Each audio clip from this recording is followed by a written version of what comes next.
पूज्य गुरुदेव को प्रणाम। आइए आज बात करेंगे अपने रिश्तों में बदलाव लाएं।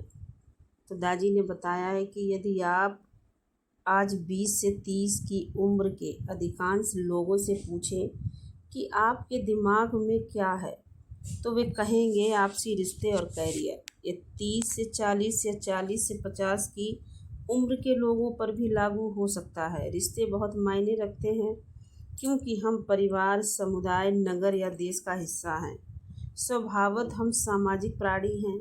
किसी भी महत्वपूर्ण रिश्ते में संघर्ष हमें तोड़ देता है। फिर भी हम में से कितने लोग ये कह सकते हैं कि वे जानते हैं कि वह स्वस्थ, प्रसन्न और सकारात्मक रिश्तों को कैसे पोषित किया जाए। वर्षों के अनुभव से जो कुछ मैंने रिश्तों के बारे में सीखा है वह इस प्रकार है। सम्मान, आपसी विश्वास और सम्मान एक विशिष्ट गुण है जो रिश्तों में होना चाहिए, मगर अक्सर हम दूसरों को सम्मान देने से पहले स्वयं के लिए सम्मान की अपेक्षा रखते हुए आत्मसम्मान के प्रति ज़्यादा चिंतित रहते हैं। मेरे मन में आत्मसम्मान के प्रति अधिक रुचि नहीं है क्योंकि यह आमतौर पर बचकाना होता है और हमारी तरक्की में वास्तव में उपयोगी नहीं है।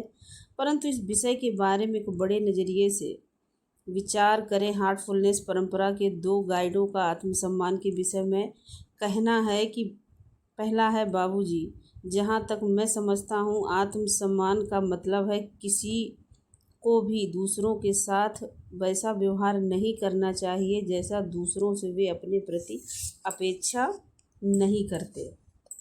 लालाजी महाराज के अनुसार हर एक व्यक्ति को एक दूसरे के प्रति संयम रखना चाहिए। किसी को बहुत अधिक बातचीत के लिए अवसर नहीं देना चाहिए। मतलब ये है कि आप उन्हें बातचीत के लिए लंबा सिरा न पकड़ाएं। व्यक्तियों को अपने पहलू, रहस्य हर किसी के सामने उजागर नहीं करने चाहिए। व्यक्ति को स्वयं को कमज़ोर नहीं मानना चाहिए। व्यक्ति को कोई ऐसी बातें नहीं करनी चाहिए दूसरों को आपके प्रति अशिष्ट होने पर बाध्य कर दें। ये सारी चीज़ें आत्मसम्मान को परिभाषित करती हैं। अब दूसरों के सम्मान के बारे में विचार करें जो वास्तव में स्वयं के प्रति प्रेम का प्रतीक है। यदि आप स्वयं को प्यार नहीं करते तो ये उत्कृष्ट गुण आपके अंदर कभी भी विकसित नहीं हो सकता। एक परिस्थिति लें जहां आप क्रोधित हैं क्योंकि आपने कुछ ऐसा कर दिया है जिससे आप अपने ही प्रति नाखुश। क्या आप उस समय दूसरों का सम्मान कर सकते हैं? ये संभव नहीं है। अब ये तुलना करें कि जब आप प्रेम की दशा में होते हैं तो कैसा व्यवहार करते हैं। यहाँ तक कि यदि कोई दुश्मन भी आपके सामने आता है तो आपके व्यवहार के कारण वह महसूस करेगा कि देखो, वह मुझसे इतने अच्छे से व्यवहार कर रहा है और उसका दिल पुनः परिवर्तित हो जाता है। दूसरों के प्रति सम्मान कई तरीकों से अभिव्यक्त किया जा सकता है। यदि आपको किसी प्रतिष्ठित व्यक्ति से मिलने के लिए आमंत्रित किया जाए तो क्या आप शॉर्ट्स पहनेंगे? नहीं, क्योंकि आप उस व्यक्ति के लिए सम्मान प्रदर्शित करना चाहते हैं। यहाँ पर सवाल ये नहीं है कि हम अच्छा दिखना चाहते हैं, बल्कि ये प्रतिष्ठित व्यक्ति से मिलने के लिए कुछ अतिरिक्त प्रयास करते हैं। जब हम ऑफिस में टाई पहनकर जाते हैं क्योंकि कुछ मेहमान आने वाले हैं, तो ये उनके लिए सम्मान स्वरूप करते हैं। यहाँ हम दिखावा नहीं कर रहे हैं। यह निश्चित रूप से दूसरों के प्रति सम्मान प्रदर्शित करने के लिए है कि हम एक निश्चित शैली में तैयार होते हैं। इसी प्रकार जब हम जिस तरह से बोलते हैं, जिस तरह से बैठते हैं और जिस तरह से अपना सिर झुकाते हैं, वह मिलने वालों को कुछ संदेश देता है। जब हम अतिथियों के सामने ढीले ढाले तरीके से बैठते हैं, यह असभ्यतापूर्ण होता है। हम भले ही कुछ भी न बोले, व्यवहार सब कुछ बता देता है। जब बिना सच्चाई या किसी भावना के स्वयं को व्यक्त करते हैं तो हमारे हाव भाव और शैली सब जाहिर कर देते हैं। कुछ लोग दरवाज़ा बजाते हुए, खलबली मचाते हुए कमरे में ऐसे घुसते हैं मानो कोई तूफान आ गया हो। जिस प्रकार से वे चलते, बात करते और चारों ओर देखते हैं, वही बहुत कुछ बता देता है कि ये अशिष्टता का वातावरण साथ लेकर चलते हैं, क्योंकि उनके दिलों में दूसरों के प्रति प्रेम नहीं है।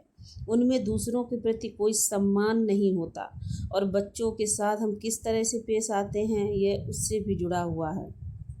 कई बार हम उनसे ना समझ जानकर उन्हें महत्व न देते हुए नज़रअंदाज कर देते हैं। इस स्थिति की तुलना बाबूजी कि छोटे बच्चों के साथ किए जाने वाले व्यवहार से कीजिए।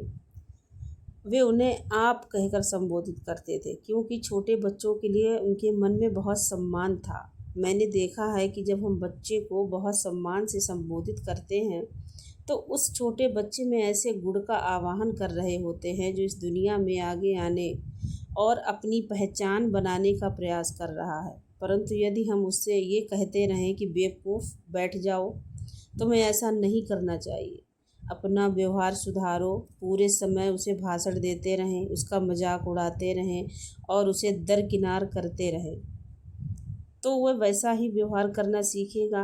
इस प्रकार एक छोटी सी उम्र से ही सम्मान का विचार उसके लिए अजनबी हो जाता है। यदि बच्चे यह नहीं जानते कि सम्मान करना क्या है तो इसका कारण यह है कि हम बड़े उनका सम्मान नहीं करते।